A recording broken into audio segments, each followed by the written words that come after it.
ꯂꯩꯔꯦ ꯃꯌꯥꯝ ꯁꯤꯡꯖꯨ ꯂꯩꯔꯦ ꯑꯩꯈꯣꯏ ꯆꯥꯅꯕ ꯃꯨꯛꯕꯥꯡꯒꯤ ꯂꯩꯔꯦ ꯁꯤ ꯀꯥꯡꯍꯧ ꯂꯩꯔꯦ ꯂꯩꯔꯦ ꯆꯥꯖꯔ ꯍꯥꯏ ꯃꯌꯥꯝ Hi guys welcome back to my channel again ꯉꯁꯤꯗꯤ ꯀꯥꯡꯒꯤ ꯃꯇꯝ ꯑꯣꯏꯕꯅꯤꯅ ꯑꯩꯈꯣꯏ ꯏꯃꯥꯟꯅꯕꯤꯒ ꯍꯧꯅꯔꯒ ꯈꯦꯆꯤ ꯍꯧꯔꯒ ꯆꯥꯁꯦꯅ ꯍꯥꯏꯅꯕꯅꯤ ꯑꯗꯣ ꯀꯩꯀꯩꯅꯣ ꯍꯥꯏꯔꯣ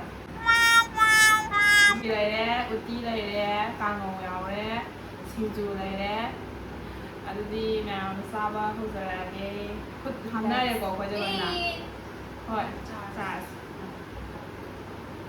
ꯆꯥꯔꯝꯗꯥꯏꯗ ꯂꯥꯎ ꯀꯜꯂ ꯂꯣꯏꯔꯦ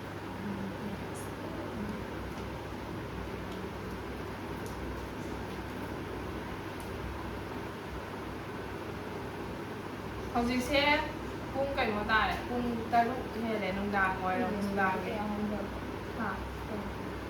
ꯂꯩꯇ꯭ꯔꯣ ꯑꯗꯨꯝ ꯇꯧꯕ ꯍꯥꯏꯗꯤ ꯍꯣꯔꯦꯟ ꯚꯤꯗꯤꯑꯣ ꯀꯥꯞ ꯌꯥꯔꯦ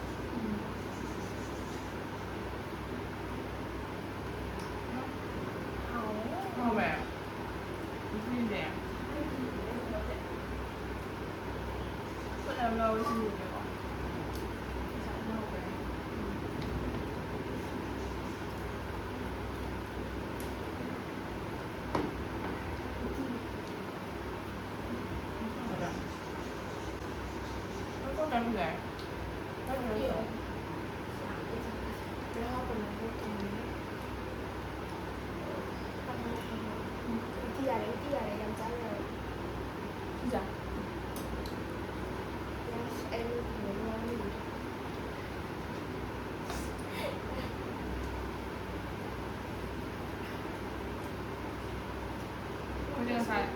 ngài yêu thích bữa ăn kha rồi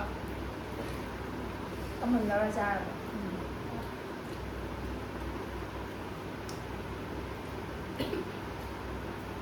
về đó không hả biết là sao không biết rồi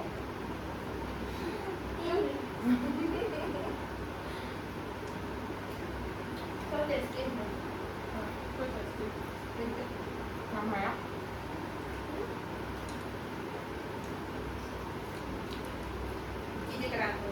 ꯃꯌꯥꯝꯗꯣ ꯃꯁꯤꯒꯤ ꯎꯇꯤ ꯈꯦꯆꯤ ꯀꯩꯀꯩ ꯀꯥꯡꯍꯧ ꯀꯩꯀꯩ ꯉꯧꯕꯁꯦ ꯑꯩꯅ ꯀꯩꯅꯣ ꯇꯧꯔꯤꯅꯦ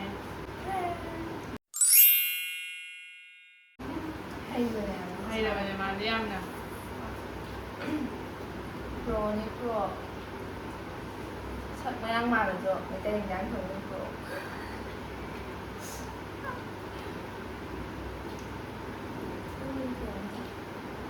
ô xin chua này rồi đó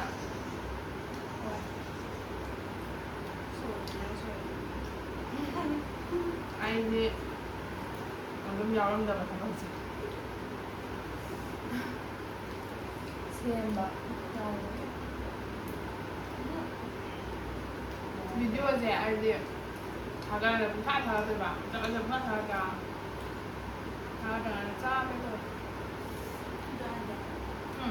có biết nào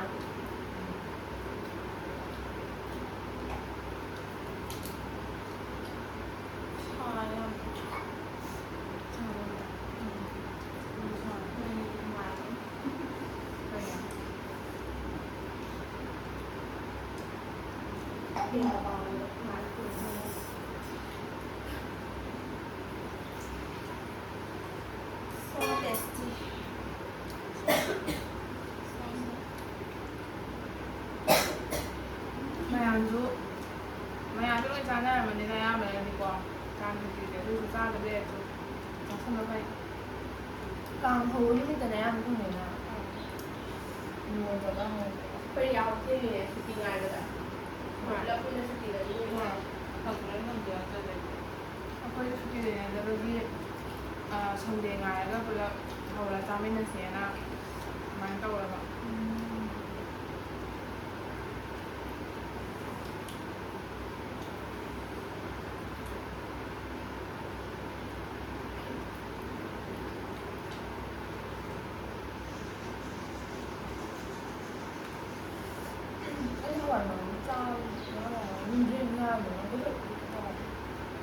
印度知道，嗯，蛮好的。看来。我大不촬영 다녀가지고 선수 너무 스킵도 뭐 사는 스킵. 여성 얼굴. 이것도 해봐. 좋아. ไปเลยใกล้วันสุดท้ายแล้วไปเลย 근데 해를 생기는 것도 호스피tal 같은 ผมไม่ได้ส่งเลยแบบไปทักมาเดี๋ยวคนหนึ่งทำแล้วเจียนมาถึงนั้นเลยแบบ 들으샤. 아니 누가 너무 많아. 얘도 양팔 다루기 뿌어잖아. 여기 끼엔. 조용히 놔두니까 남들 친구는 나는데. ไม้ทางก็แบบอันนี้มันแบบคุณจะนำไปเพื่อนคน 빨리 시 남들. 왜 그럼 나만 해도 양 많이 나. 내가 뭐 어떻게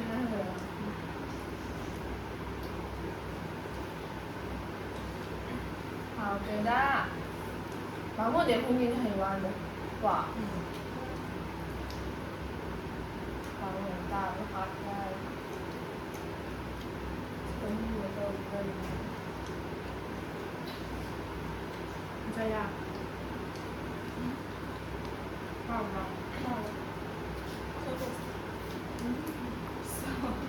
이거 하는 거.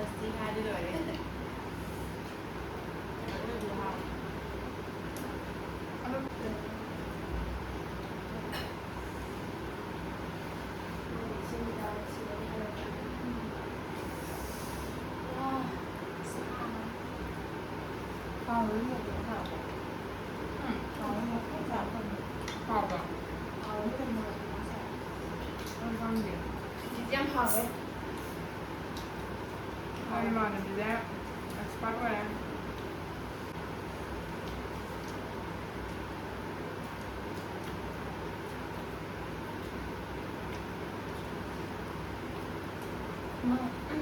Trong bài mà na đây luôn một tràng được. Đúng vậy. Anh đi sang đi nghe. 그게 부족한데. 이런 거 건져주자. 응. 정말 안 잘해. 거의 라도 요미하다. 마음을 먹지 마. 응. 아니, 막 빵 되잖아. 한번 요면 잘해 잘해. 진짜. 가왜? 잘 먹는데. 응. 그래서 그래. 이게 뭐야? 제가 응. 누가 안 먹는 거 있잖아. 애들 주의하고 봐. 그 누가 이거 하는데 아주 이게 안 된다. 내가 있어. 왜 비우느냐? 하지 않은 거 이거 거나 이렇게 한다. อาจารย์บอก 한다.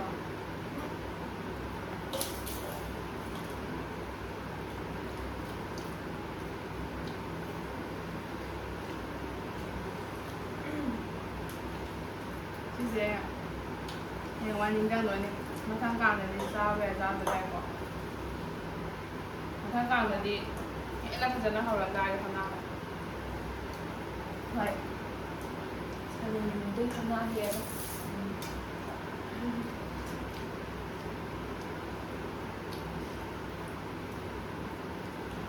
ไม่ยุ่งแบบ Nhưng mà บางทียุ่งเดี๋ยวเราทำงานเราแบบ 맞아. 하라 그런 거 좋아해. ăn mì ở không phải đâu.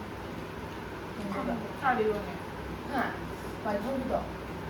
không được thôi À, không nó về đây bây giờ không được rồi. Mẹ không vậy. Bây giờ mà không nó về kia. Nam đây đây nhau được. Anh đi rồi thôi mình kia rồi. Đây rồi. Anh giờ có ở đây rồi. Lại không chơi được. Khi mà đi ra ngoài. Không hỏi ra cái não ra đây.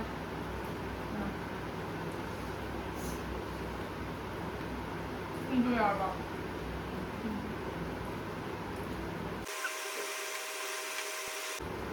Bây giờ tao là tao về em ơi. Tao cái này là tao bên mang rồi.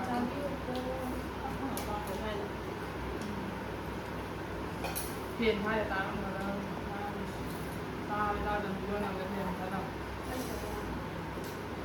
na kanta lang. Apa ke?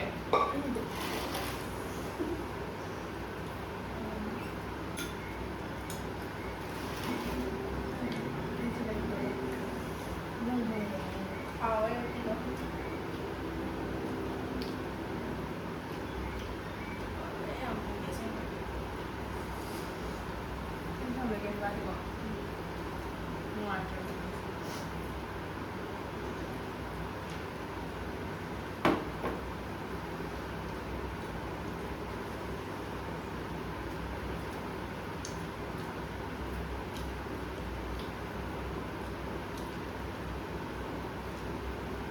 Qua chúng chị tao thường hồ ra thế nào? Quả, sao ra thì quả. 진짜 잘 무슨 하는 Thường ra về cái số mình rằng mình là trẻ năng cả.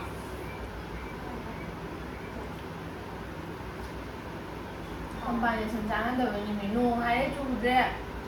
맞아. Chị dùng số cá đâu đó. 이거 사고장은 무슨 거? 안 뛰자 또뭐 하는 거야. 뛰자 그거 잘라지 우이는 Rồi cái nồi cửa ra ra 뭐 một ra rồi lại cái đâu ạ? nó tàu ra xa này tum mà người ta bảo không gì Không gì chị.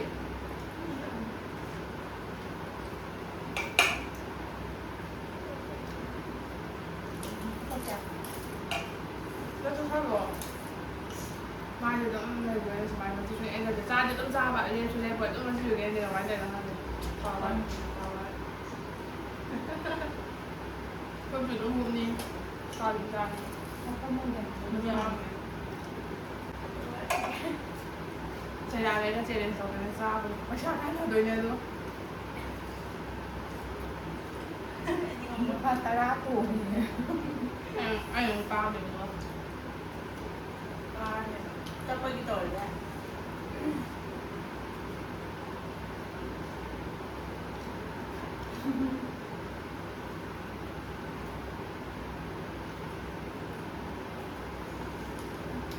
đó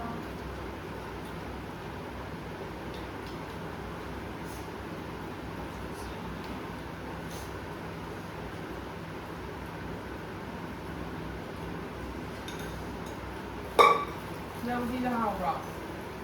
Đi ra cầm được làm đó. họ là xong phải họ cái gì đó đi kia Và hai nè.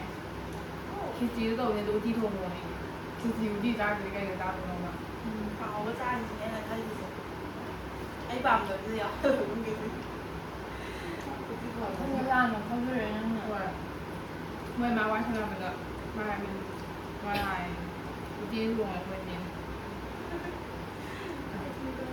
cầm có cho ra được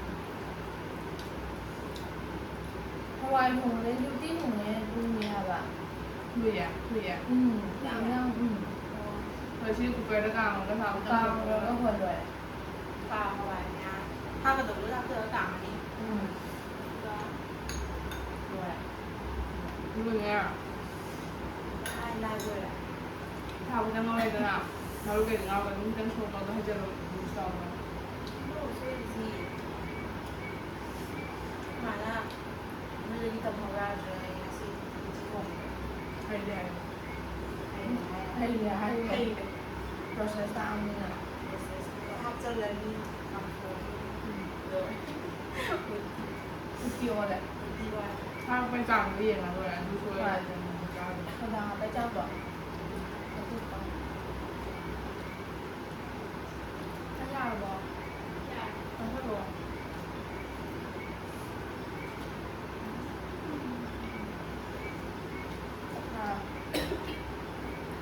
Hơi rồi nó. Cái điểm hoa bên này như vậy. Và sau là kìa. Sẽ làm ngon này. lúc ban em cho cái anh cháu đi học với nhau À. Thế là bạn. anh đã tạo nên học với mà là Nhân sao bị tập đi bên mà. Mà mang giờ ở phương ngang không có sao bây giờ tập về ai rồi nè. Mang giờ anh làm gì với ngang không ra việc quả. Thì quá sana nó sao ạ. Nó mới đưa nó ra nha bạn. Rồi tập bên mình nhiều mà được quá đâu bạn. Không sao được. Cái nó cái gì mà ra kadone takada wai kana cha de ga na ငါ့ကိုလည်းမပြောင်းမနေဘူး mi lu tani ma ka ha ja da wani cinema da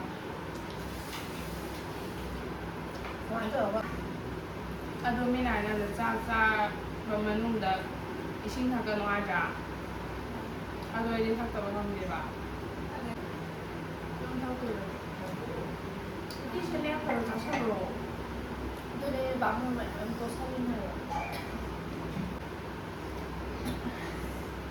พอสบายคนสมัยนะ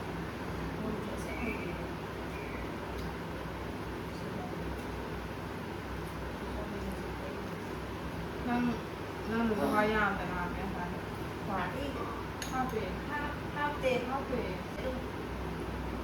สักส่วนใหญ่เราเหมือนกัน